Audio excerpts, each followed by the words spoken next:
In this video, you're going to learn about how to use the Claude with the Monday.com. So for that, the process is very simple, easy, and to the point. Make sure you follow the video till the end to get to know about it. So right now, what I want you to do is to open up the desktop application for the Claude, and once you have opened it up, just go to the plus icon over here and then go to the connectors. Once you are in the connectors, go to the browse connector option and you will see the connector.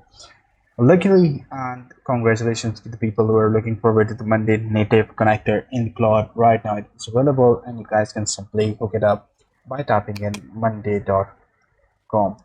So once you have typed in monday.com, it will actually pull up the one you are looking forward to have in right now.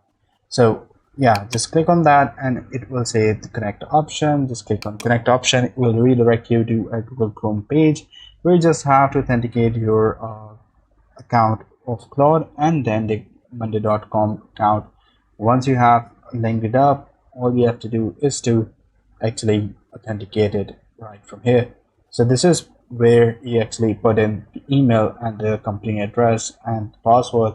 So obviously, as for the tutorial purposes, I won't be showing you guys that, and that's it for the monday.com. See you in the next one. Take care. Bye bye.